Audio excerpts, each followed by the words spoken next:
Welcome to futures study centre Salem. உங்களை அன்புடன் வரவேற்கிறது. இன்று நாம் காணவிருக்கும் பகுதி யூஜிடெட் பிஆர்டி தமிழ் பட்டதாரி ஆசிரியருக்கான நியமன தேர்வுக்குரிய பாடத்தலைப்பு, முக்கியமான பாடத்தலைப்பு தான் பார்த்துட்ருக்கோம். அதில் அழகு ஒன்றான மொழி வரலாறுல முக்கியமான பாடத்தலைப்பு. இன்றைய தலைப்பு என்னென்னா இடைக்கால தமிழ். அதாவது இடைக்கால தமிழ் அப்படின்னா என்ன? இடைக்கால தமிழின் துவக்க கால தமிழானது தற்கால தமிழ், மலையாளம் ஆகிய இரு மொழிகளுக்கும் மூதாதையாகும். இரு மொழிகளுக்கும் இந்த காலகட்டத்தை சேர்ந்த பல பொதுவான அம்சங்களை பகிர்ந்து கொள்கின்றன. எடுத்துக்காட்டாக, ஏன் இந்த மலையாள மொழியே இந்த இடைக்கால தமிழ்ல சொல்லப்பட்டிருக்கு அப்படின்னா, தமிழுக்கும் மலையாளத்துக்கும் ஒற்றுமை எத்தனை சதவீதம் இருக்கு, எத்தனை சொற்கள் ஒற்றுமை உள்ளது அப்படின்னா 70% இருக்கு அப்படின்றத தமிழின் தொன்மைகள் அப்படின்ற நூலில் சொல்லப்பட்டிருக்கு. ஜான் சாமுவேல் அப்படின்ற நூலில் சொல்லப்பட்டிருக்கு.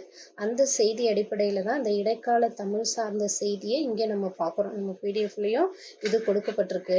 அப்போ இடைக்கால தமிழின் துவக்க கால தமிழானது தற்கால தமிழ். இந்த தற்கால தமிழின் தன்மையை பார்க்குறப்ப இடைக்காலத்தில் தமிழின் அம்சங்கள் எவ்வாறாக இருந்தது அப்படின்ற செய்தியை தான் பார்க்குறோம். அப்போ பாருங்க, இந்த இடைக்காலம் அப்படின்னா காப்பிய காலங்கள், பக்தி இலக்கியங்கள் தோன்றிய காலத்தை தான் இடைக்காலம் அப்படின்னு சொல்லி சொல்கிறோம். சரிங்களா? பக்தி இலக்கியங்கள் அந்த காலத்தை தான் இடைக்கால தமிழாக சொல்லப்படுது. இந்த இடைக்கால தமிழில் பழந்தமிழ் அப்படின்றது எப்படி இருக்குன்னா, யாம், நாம், நீர், நீவிர் என்று தான் இருந்திருக்கு.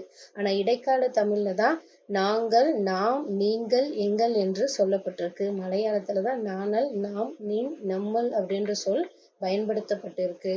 அப்போ ஒரு பழங்காலத்தில் இருந்த தமிழுக்கும் இடைக்காலத்தில் இருந்த தமிழுக்கும் நிறைய மாற்றங்கள் ஏற்பட்டிருக்கு. சொல்லின் தன்மையில் வேறுபாடு ஏற்பட்டிருக்கு அப்படின்றத நம்மளால் அறிய முடியுது. அப்போ ஒவ்வொரு காலகட்டத்திலும், அதாவது பழங்காலமாக இருந்தாலும் சரி, சோழர் காலம், சங்க காலம், சங்கம் அருவிய காலம், தொல்காப்பியர் காலம், பாண்டியர் காலம், ஐரோப்பியர் காலம் அப்படின்னு ஒவ்வொரு காலகட்டத்திலும் தமிழின் வரி வடிவம் எவ்வாறு மாற்றம் பெற்றது அப்படின்ற செய்தி அறியணும்னா இந்த இடைக்காலம் தற்கால தமிழ் சார்ந்த குறிப்பு அவசியம் பார்க்கணும். இதுவும் ஒரு முக்கியமான ஒரு பாடத்தலைப்பு. இதுல இருந்து வினாக்கள் அப்படின்னு என்ன கேட்டிருக்காங்க அப்படின்னு பார்த்தா, நகர ஒருமையும் மகர விகுதி பன்மையும் குறிக்கும் பெயர் எது அப்படின்னு கேட்குறாங்க. சரிங்களா? நகர வீதி ஒருமையும் பகர வீதி உண்மையும் குறிக்கக்கூடியது.